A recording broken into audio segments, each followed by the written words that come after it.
குற்றமே நடந்திருந்தாலுமே கூட, இப்ப செந்தில் பாலாஜி வழக்குல கேஷ் ஃபார் ஜாப் அப்படின்ற விஷயத்துல, அங்க தவறு நடந்திருக்கு. இங்க ஐபிஎஸ்எம்ஐ அவர்கள் விவகாரத்துல பண பரிவர்த்தனை வந்து நடந்திருக்கு தவறுதலாக அப்படின்னு குற்றமே அங்க இருந்தாலுமே கூட, இன்னொரு பக்கம் வந்து ஈடிய ரைட் பண்ணும்போது இவங்களா அப்ப வந்து அப்படின்ற ஒரு ஒரு பார்வை வந்துருது இல்லையா? அதாவது ஒரு பாரபட்சமான ஒரு பார்வை. இடி ரைட் பண்ணும்போதே வந்து ஓகே ஒரு அ செந்தில் பாலாஜி விவகாரமா இருந்தாலும் சரி, இப்ப இந்த ஐபிஎஸ் விவகாரமா இருந்தாலும் சரி, ஒரு ஒரு இன்னொரு பார்வை வந்துருதுல்ல. இவங்க பண்ணாங்கன்னா இது சரியா இருக்காது.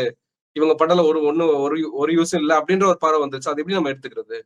ஆமா. அது அரசு மேலேயோ, அரசு நிறுவனங்கள் மேலேயோ நம்பிக்கை போகக்கூடாது. அது ரொம்ப மோசமான ஒரு பின் விளைவுகளை ஏற்படுத்தும். அப்படி நம்ம நம்பிக்கை போனா அடுத்து ஜனநாயகத்து மேலே நம்பிக்கை போகும் மக்களுக்கு வந்து. இவங்க பண்ற குழப்படினால, கோளாறுனால. இவங்க ரொம்ப ரொம்ப ரொம்ப தப்பெல்லாம் பண்ணிட்டு இருக்காங்க. இந்த ஒன்றிய அரசு தன்னுடைய நிர்வாகத்துல வியாபாரம்னு ஒண்ணு வந்தது. எவ்வளவு பெரிய ஊழல் அது மத்திய பிரதேசல. ஏன் அதை பத்தி பேசவே மாட்டேங்கிறாங்க? 7,00,000 கோடி ஊழல் 7,00,000 கோடி அளவிற்கு தவறுகள் நடந்திருக்காது. அவர் சிஏஜி ரொம்ப கண்ணியமா சொன்னார். தவறுகள் நடந்திருக்கின்றன்னு சொன்னாரு. தவறு நடந்திருக்கா என்ன அர்த்தம்? Mishandling of the finance. Mishandling of the ஃபினான்ஸ்னா ஊழலா? அதை பத்தி ஏன் இவங்க வந்து வாயவே திறக்கல ஒன்றிய அரசு? இதுக்கு முன்னாடி எல்லாம் வந்து காங்கிரஸ் ஆட்சியில் இருந்தபோது தவறு நடக்காமல் இருந்துச்சு, நிச்சயமா நடந்துச்சு. ஆனா சிஏஜி ரிப்போர்ட் சீரியஸான ஒரு ரிப்போர்ட் வந்துச்சுன்னா அது பெரிய ரெப்பர்கேஷனை கிளப்பும்.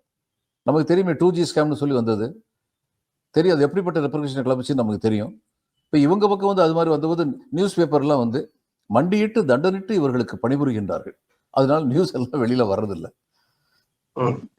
ஒரு ஆச்சரியமா இருக்கும். ஒரு ரைட் நடக்குது ஒரு இடத்துல அப்படின்றப்போ நமக்கு ஒரு ஆச்சரியம் ஏற்படும். ஒரு பதட்டம் உருவாகும். ஆனா இப்போ இடி ரைட் அப்படின்றப்பயே ஒரு பதட்டம் இல்ல. ஒரு செய்தியாக கடந்து போடக்கூடிய ஒரு நிலைமைக்கு தமிழ்நாடு வந்துருச்சான்ற ஒரு நிலைமை இருக்குல்ல. இந்தியாவே வந்து தமிழ்நாடு மட்டும் இல்லை. நான் சொல்றேன் உண்மையாவே இவங்க வந்து தவறு பண்ணியிருக்காங்க சரியான ஆதாரம் இருந்தால் 1, அதில் ஈடி நுழையலாம் என்ற சட்ட வாய்ப்பு இருந்தால் 2, இந்த 2 இருந்தாலும் ஈடி நுழையட்டும், நுழைஞ்சு டாக்குமெண்ட்ஸ் இது பண்ணி சீஸ் பண்ணட்டும்.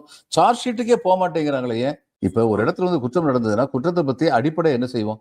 எப்படி அந்த குற்றத்துக்கு வந்து தீர்வு கிடைக்கும்? குற்றத்திற்கான ஆதாரங்களை சேகரிப்பாங்க. போலீஸோ இடியோ சம்பந்தப்பட்டவங்க சேகரிச்சுட்டு அவங்க மேல குற்றம் சாட்டப்பட்டவர்கள் மேல வந்து சார்ஜ் ஷீட் பண்ணுவாங்க நீதிமன்றத்தில்.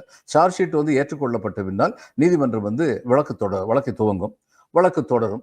2 பக்கத்திலிருந்து சாட்சியங்கள் வரும், ஆதாரங்கள் வரும். அது கடைசியில் வந்து நீதிபதி தீர்ப்பு சொல்லுவார்.